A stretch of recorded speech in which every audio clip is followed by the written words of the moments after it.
entendre parler de sport et de santé au féminin. Parlons-en parce qu'on n'en parle pas assez et on va en parler pendant 40 minutes avec Tom Chassard. Je vais vous demander de les accueillir chaleureusement, ingénieur de recherche projet Empower à l'IRMES l'INSEP.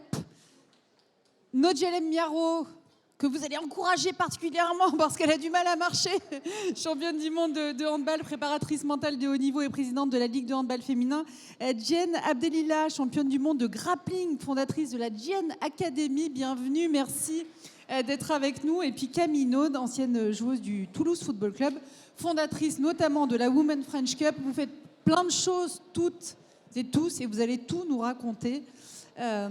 Merci d'être avec nous. On va parler de sport et de santé au féminin. Parlons-en, Tom Chassard, je le disais, parce que le problème, c'est qu'on n'en parle pas assez et qu'on ne travaille pas assez dessus. Je veux que vous me racontiez ce que vous faites, notamment à l'INSEP. Oui, donc aujourd'hui, oui, je travaille... Je vais reculer ma chaise, parce qu'on ne vous voit pas du tout. Hop, voilà. Allez-y. Je travaille à l'IRMES, donc qui est un laboratoire à l'INSEP sur le projet Empower, donc lancé par Juliana Antero et Alice Meignet.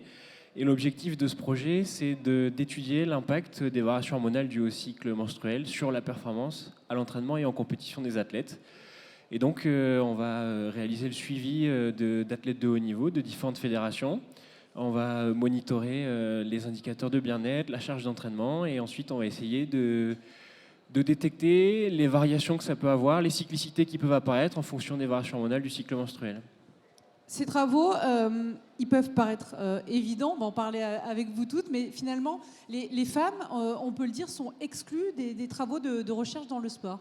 C'est le constat qui a donné naissance aussi au projet, qu'aujourd'hui, la littérature scientifique, c'est majoritairement les hommes les sujets, les participants de ces études-là, et aujourd'hui, la physiologie féminine, elle a été très peu étudié. Donc c'était l'idée du projet Empower, c'est aussi de réduire ce gap qui peut exister et d'investiguer ce champ de recherche qui reste encore à explorer, justement. Oui.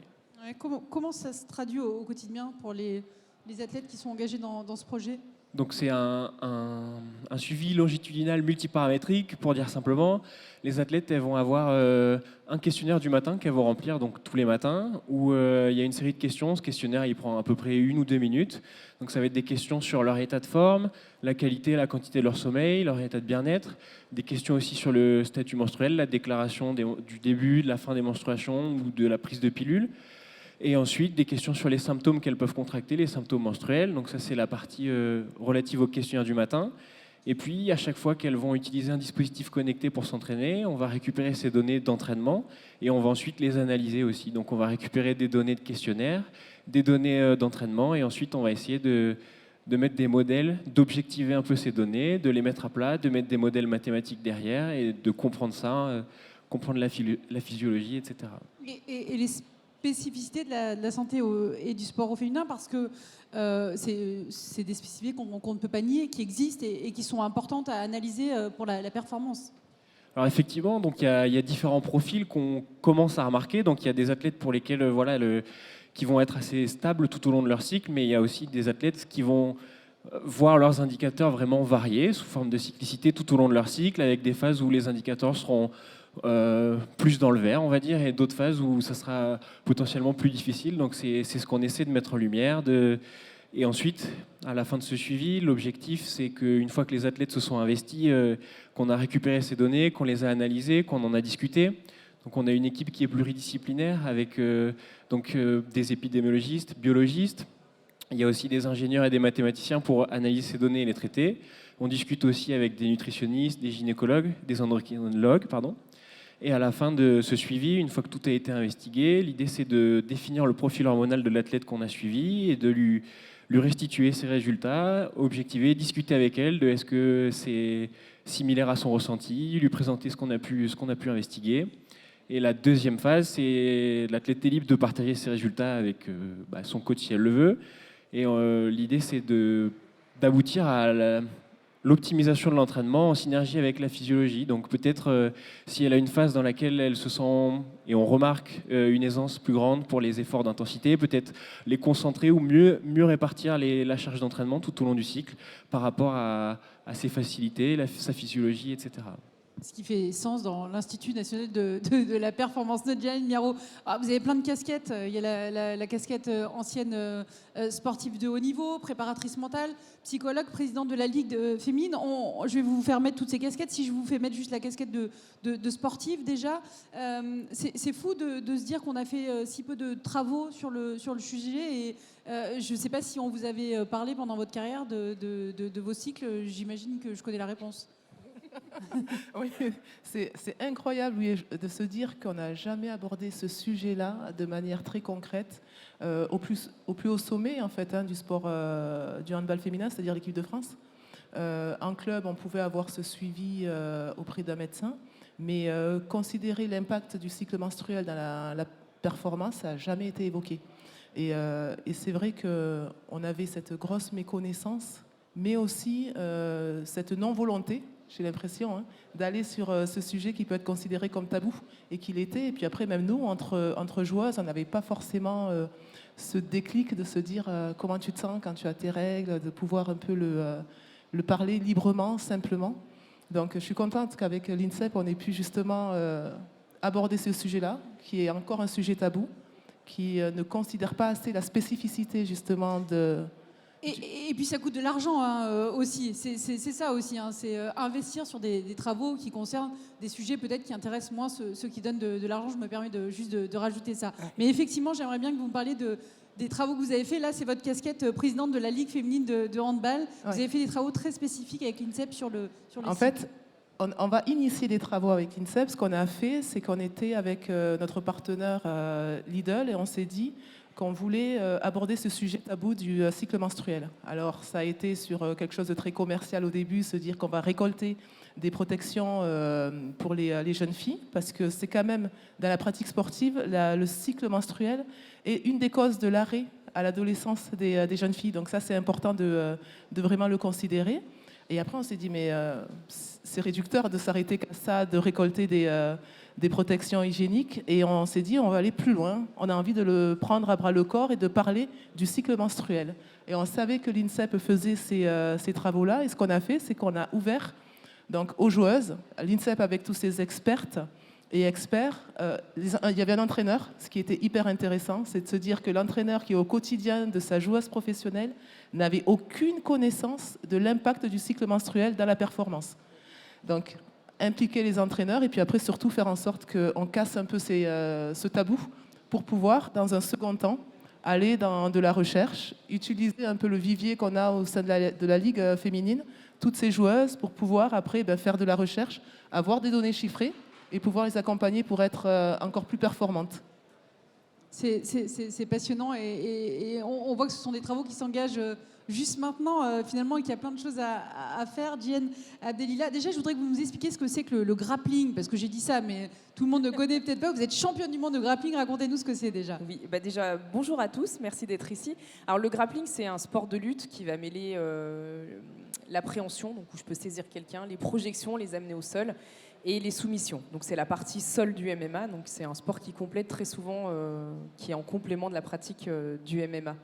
Vous aussi, je vais vous demander de prendre vos différentes casquettes, celle de championne. Vous êtes coach maintenant, et vous avez souffert d'endométriose depuis vos 18 ans, et ça aussi, c'était un sujet dont on parlait peu. C'est quelque chose dont vous avez envie de parler dans la spécificité pour certaines femmes qui souffrent de cette maladie notamment. Exactement. Alors, ce qui est particulier, c'est que l'endométriose, on en parle de plus en plus aujourd'hui. Moi, j'ai connu un parcours où, jusqu'à mes 33 ans, je ne savais pas que j'avais de l'endométriose. Donc, ça a été assez particulier. Je suis dans un sport de combat qui est normé par des catégories de poids. Le traitement qu'on m'a donné, c'était un traitement hormonal. Donc, perdre du poids quand on est sous hormones, c'est un petit peu compliqué. Et c'est vrai qu'en plus, c'est un milieu qui est complètement masculin. Alors, je suis un peu étonnée quand j'entends que dans des clubs ou dans des sports où c'est des compétitions ou des équipes féminines, on n'en parle pas déjà entre coéquipières. Alors, imaginez une femme dans une salle où c'est la testostérone qui règne en maître. Parler de tout ça, c'est compliqué et c'est même inimaginable. On n'en parle pas. Mais après, voilà.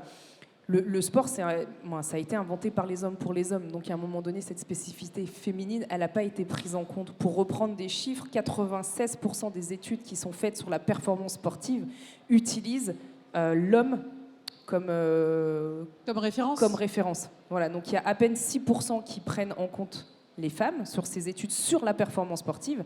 Et la seule étude sur la performance sportive qui allie sport et cycle menstruel, c'est celle qui est actuellement en place à l'INSEP.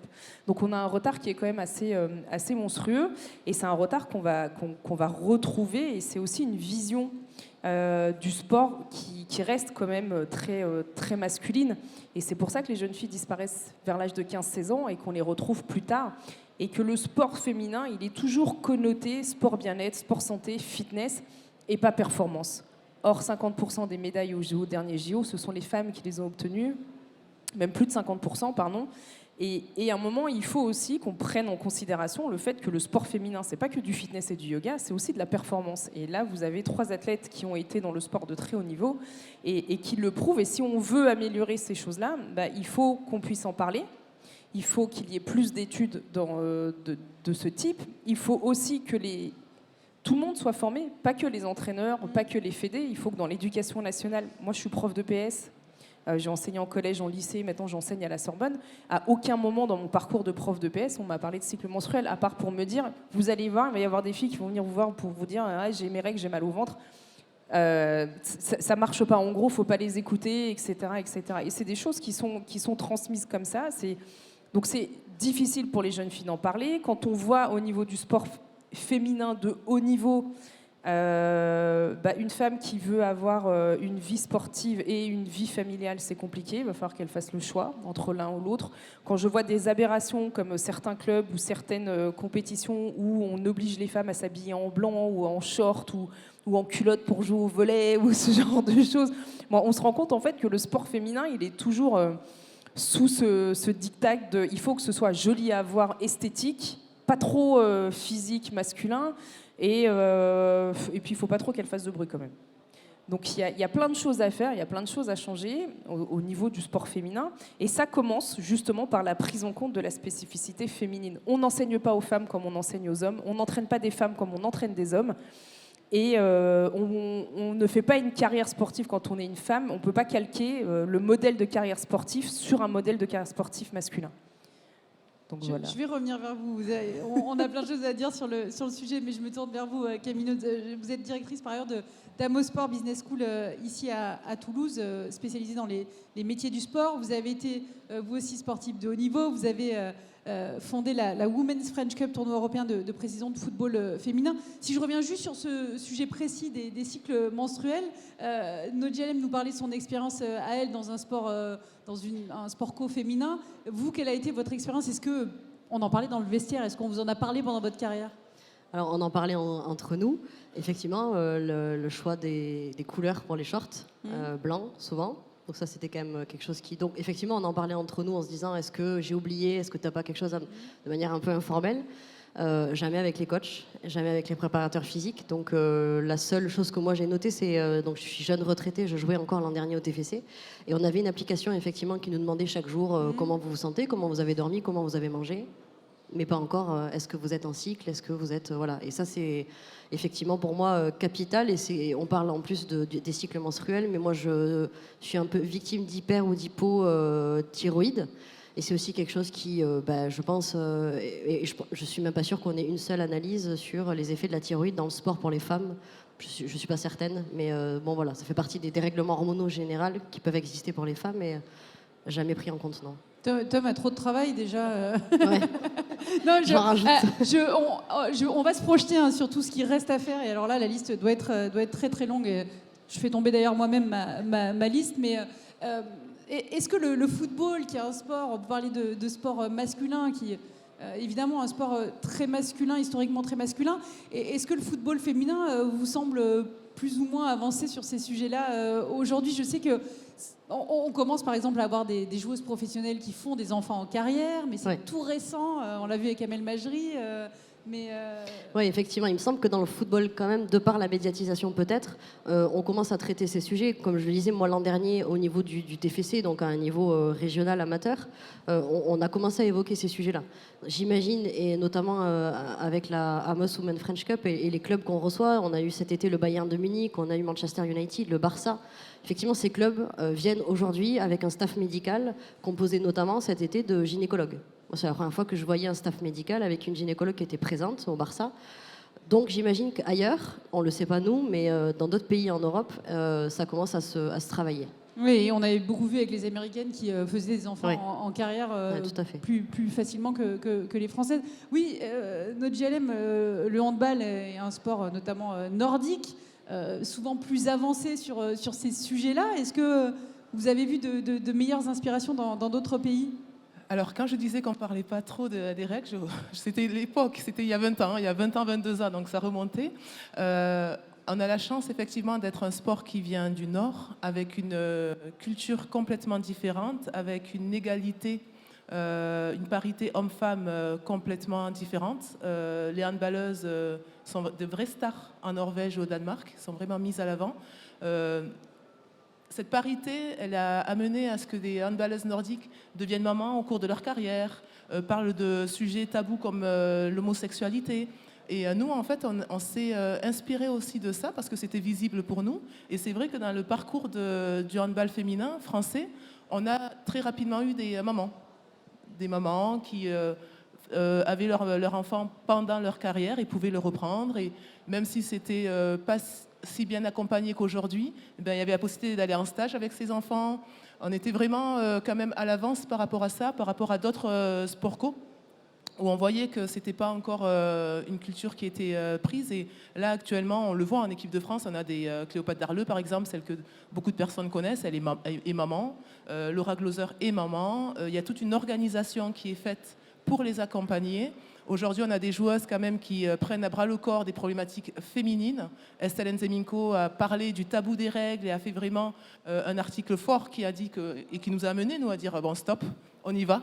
Et c'est bien d'avoir aussi des ambassadrices comme ça qui prennent la parole, qui s'engagent énormément. Et ça nous permet justement de poser ces problématiques communes avec l'INSEP et de se dire maintenant, on va y aller. Et je pense que si nous ne le faisons pas aujourd'hui, je ne suis pas sûre que beaucoup de personnes le font, comme ce que tu disais, c'est-à-dire que quand on voit ces images-là, c'est des images où la femme sportive était une femme qui devait pas trop faire d'efforts parce que sinon ça pouvait remettre en danger sa santé, limite ses organes génitaux pouvaient descendre si elle sautait. On s'est longtemps, Tom Chassard, effectivement appuyé sur une vision très essentialiste du corps féminin, mais qui n'avait pas vraiment de base scientifique en fait. Très longtemps, la boxe, par exemple, a été interdite aux Jeux Olympiques parce que c'était trop dangereux pour les femmes. L'aviron, je crois, il y avait une histoire de bassin, enfin des histoires qui sont invraisemblables. Oui, oui, je peux que confirmer ça. Non, mais ce que je veux dire, c'est qu'on s'est appuyé sur de fausses vérités scientifiques et d'où l'importance du travail scientifique maintenant. C'est ça, c'est ce qu'on remarque, c'est que, comme on disait, il y a un gros manque d'études sur beaucoup de sujets. Alors, il y a des études qui vont traiter d'un aspect en particulier, du cycle menstruel, dans une certaine phase, à un certain moment, par rapport à un certain test. Mais aujourd'hui, on manque de recul sur la globalité de tout ça. Et effectivement, c'est beaucoup d'idées reçues ou de fausses idées qui dominent ce milieu-là. Donc, c'est pour ça qu'aujourd'hui, on essaie de quantifier, de récolter des données objectives et puis d'apporter des réponses mesurables, quantifiables et qui permettent justement de mettre les choses un peu plus à plat et de donner du sens en termes scientifiques, on va dire, à tout ce qu'on peut penser. Jen, Noji parlait de rôle modèle. C'est important pour vous de sensibiliser, de prendre la parole aussi sur ces sujets-là. Peut-être parce que, je ne sais pas, j'ai envie de vous poser la question à toutes. Peut-être que vous gardez un petit peu de rancœur ou de se dire c'est fou, j'en ai jamais entendu parler, ça m'aurait servi, ça m'aurait aidé. Et vous, d'autant plus avec votre maladie. Alors oui, pour moi c'est vraiment important de servir justement de rôle modèle, de prendre la parole, mais aussi d'essayer de faire changer un petit peu les points de vue sur le sport, parce qu'on a toujours tendance à dire que le sport est vecteur de choses très positives, mais le sport est vecteur de choses positives à partir du moment où on met du positif dedans. Et toutes les avancées aujourd'hui dans le sport féminin, ce sont des actions qui ont été menées par des femmes et par des combats. On a tendance à nous montrer, et les marques s'en servent très bien, des choses super positives sur le sport. Je pense aux campagnes de pub Nike sur les mamans qui font du sport, etc. Cette campagne de pub, elle vient juste parce qu'une athlète a porté plainte contre eux, parce qu'ils ont mis fin à son contrat. Parce Alison Félix. Exactement. Dans le foot et dans le handball, alors c'est quand même les deux fédés qui sont le plus en avance. Aujourd'hui, les femmes ont des contrats professionnels et notamment en Ligue des Champions. Une femme qui a un enfant, on ne met plus fin à son contrat. Et ça, on va le trouver qu'en Ligue des Champions féminine et que dans la fédé de handball qui sont vraiment très, très en avance. Mais le souci, c'est qu'à chaque fois, il faut attendre que quelque chose arrive à une femme pour qu'on bouscule les choses. Et ça devient en fait fatigant. Parce que ce combat-là, en fait, on ne devrait plus avoir à le mener. Ça fait bien longtemps que le sport est aux Jeux Olympiques. Ça fait bien longtemps qu'on a quitté un petit peu l'esprit Coubertin. La place des femmes, c'est de couronner les vainqueurs. Ça fait bien longtemps que les femmes performent dans le sport de très haut niveau. On le voit aujourd'hui, parce qu'on reste toujours basé sur des a priori, des faux semblants.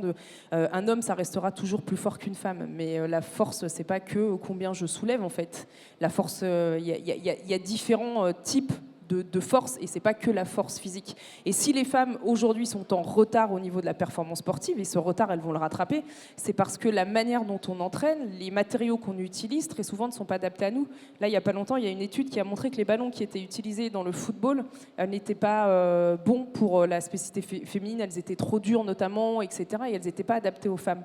Les crampons ne sont pas adaptés aux femmes. Donc en fait, il faut vraiment se battre sur tous les fronts pour que ça puisse évoluer. Alors là, on a le côté médical, certes, mais c'est pas la seule bataille en fait. Il y en a plein d'autres. Et si on veut aujourd'hui que le sport féminin devienne médiatique, que le sport féminin soit visible, que les athlètes puissent vivre. Il y a combien de footballeuses françaises aujourd'hui qui sont professionnelles et qui vivent de ça ?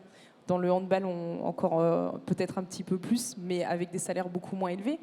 Mais le foot féminin, c'est quand même médiatiquement, il y a eu la Coupe du Monde, etc. Et il y a quoi ? Il y a 6 Françaises qui sont professionnelles sous contrat, peut-être 10. Le reste, elles viennent de l'étranger, ou alors elles ont des contrats à côté où on leur a trouvé un travail. Le retard, il est quand même assez... il est assez aberrant quand on est, nous, de l'autre côté. Et c'est pour ça que ce rôle modèle, pour moi, il est important, parce que j'ai envie que demain, une petite fille se dise en regardant des femmes comme nous, mais moi aussi, je veux être sportive de haut niveau. Moi aussi, je veux devenir championne du monde. Moi aussi, et qu'elle n'ait pas tous les bâtons qu'on a eu nous, avec des coachs avec qui on ne peut pas parler de nos cycles menstruels, avec des problèmes de sexisme, avec des problèmes de compétition qui ne sont pas adaptés, d'horaires qui ne sont pas adaptés. Moi, quand on met des entraînements entre 18h et 20h, la femme qui vient d'avoir un enfant, comment elle fait ? Ou moi, la charge mentale pour les femmes, elle est le plus élevée entre 18h et 20h. Donc même au niveau des assos, il y a plein de choses à faire. Et commençons par les cycles menstruels et la performance sportive. Non, mais tout est lié, Camille, parce que finalement, c'est vrai qu'on parle beaucoup des différences football masculin, football féminin. Il y a déjà il n'y a qu'un football, l'un pratiqué par des hommes et l'autre par des femmes.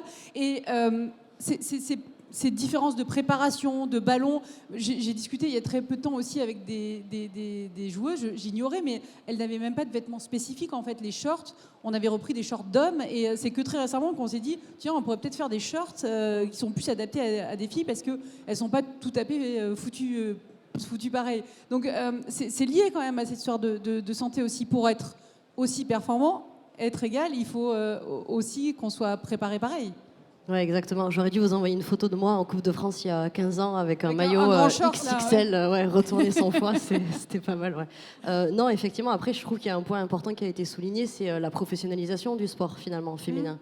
Je crois que c'est grandement lié à ça, c'est-à-dire qu'on aura beau faire toutes les études qu'on veut, à partir du moment où les sportives ne seront pas protégées dans le cadre d'un contrat pour des congés maternité, pour effectivement avoir un suivi médical, en fait, ça ne servira à rien. Donc pour moi, effectivement, ça passe par une professionnalisation généralisée de toutes les disciplines. Alors c'est facile à dire, c'est a priori plus compliqué à mettre en place. Quoique, effectivement, en foot féminin, il y a quand même de plus en plus de joueuses qui sont pros. On a eu l'arrivée, effectivement, qu'on le veuille ou non, mais du Qatar au PSG qui a professionnalisé toute l'équipe féminine d'un coup. L'Olympique Lyonnais qui est depuis des années un exemple. On a Montpellier plus proche de chez nous. Mais effectivement, le salaire moyen, c'est 1 500 € pour une joueuse de D1. Quand elle est pro, donc il y en a encore qui ne sont pas sous contrat pro. On a Rodez à côté qui est remontée en D1 féminine. Je ne suis pas sûre qu'elles soient toutes sous contrat pro.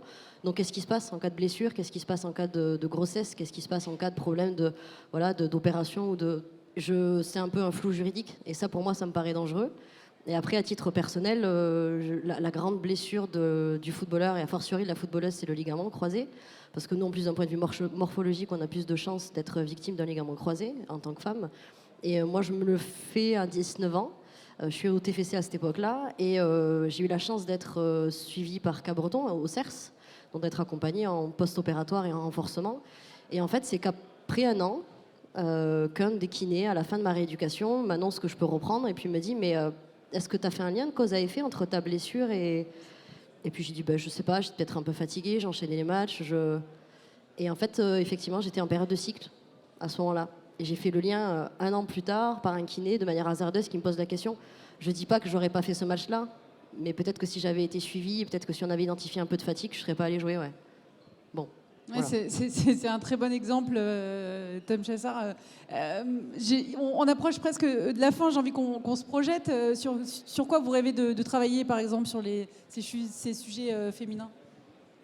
C'est ce qu'on espère pour la suite. Déjà, c'est d'avoir de plus en plus de fédérations et de sportifs qui peuvent participer à ce suivi, pour lesquels on espère apporter quelques réponses, ou au moins pour espérer un peu mieux se connaître, parce que c'est quelque chose d'important, de mieux connaître son corps, sa physiologie, je pense. Et puis, voilà, aujourd'hui, on a travaillé avec 5 fédérations, dont un club de foot, la fédération de ski, de cyclisme, d'aviron. On commence avec la lutte. C'est aussi des sports qui ont des spécificités. À chaque fois, il faut étudier les spécificités du sport, etc. Donc, à terme, si l'idée c'est d'avoir une vision globale, donc il y a des tendances générales qui peuvent commencer à émerger, mais donc d'être capable de suivre toutes les fédérations et toutes les sportifs qui veulent s'investir, et donc d'apporter un maximum de réponses pour faire avancer toutes ces choses-là. Et donc c'est pour ça aussi, je remercie les athlètes qui se sont déjà investis dans le projet et qui ont pris le temps, qui prennent le temps de remplir les questionnaires, etc. Donc il faut parfois un certain laps de temps pour qu'on puisse établir des modèles qui sont assez fiables. Et elle reste patiente à remplir tout ça. Donc un grand merci. Et comme on le soulignait aussi, donc cette étude elle est réalisée à l'IRMES. Donc on est soutenu par l'INSEP et l'Agence nationale du sport. Et donc c'est important parce que c'est un beau projet. Donc il faut que ça continue. Et Ah oui, voilà, il y a de belles perspectives. On en est tous convaincus. Il faut absolument que ça continue. Noji, vous, qu'est-ce qui vous forcément vous projetez? Vous êtes président d'une ligue féminine. Ouais, si je me projette, je pense qu'un point crucial pour une femme, c'est pour un athlète, de toute façon on ne va pas différencier, c'est la connaissance de soi. Avoir une meilleure connaissance de soi, une meilleure connaissance de son corps. Et j'ai eu un peu la même expérience que Camille le mois dernier quand on a fait justement ce talk avec l'INSEP. Je me suis rendu compte que dans ma carrière, j'avais une période d'aménorrhée et bizarrement, c'était la période où je me suis blessée.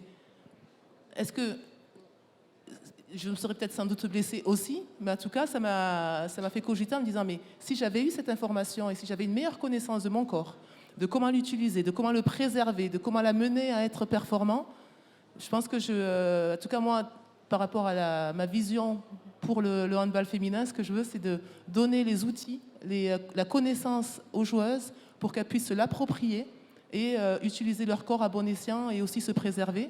Et si on fait ça, je pense qu'on va intégrer la maternité, on va intégrer toutes les pathologies aussi, parce que je pense qu'on a de la chance d'être bien accompagné au niveau médical. La science est très très forte. Quand on voit qu'au niveau nutritionnel, on peut changer, modifier son alimentation en fonction de notre cycle menstruel. Moi, les pâtes, elles étaient du début à la fin de la semaine, donc j'ai rien modifié du tout. Donc voilà, c'est vraiment les accompagner, avoir une meilleure connaissance de soi et de son corps. Je vous laisse aussi le mot de la fin, Jen et Camille, sur Je vais te laisser finir. Moi, je te donne là. vos Non, mais envies. je C'est peut-être rejoins- une vaste question.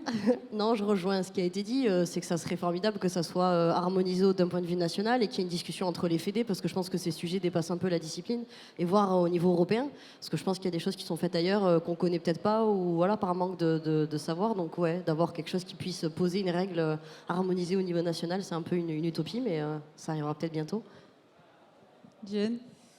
Ce sera à peu près la même chose. Je vais pas reprendre ce qui a été dit, mais pour moi, le but ultime, c'est quand même de sortir un petit peu de cette notion qu'on a du corps. Quand on est athlète féminine, en fait, on fait énormément de mal à son corps parce qu'on nous interdit d'écouter toutes ces choses-là. On ne peut pas parler de nos règles. On a une façon de se construire qui est quand même assez violente.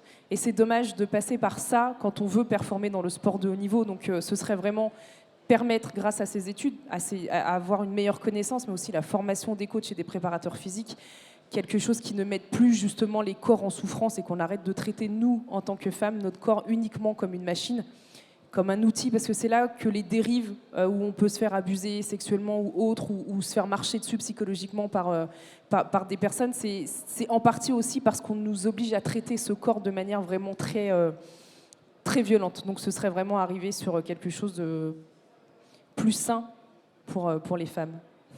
Merci, c'était un joli mot de la fin. Merci, c'était passionnant comme sujet, on peut les applaudir et vous avez le droit de continuer à échanger avec elle et avec lui à la fin de cette table ronde. Et ne bougez pas parce qu'on va parler du sport en entreprise pour terminer cette première journée. Mais on va d'abord rejoindre l'arrière, sous vos applaudissements bien sûr, pour nos intervenantes et intervenants. Merci.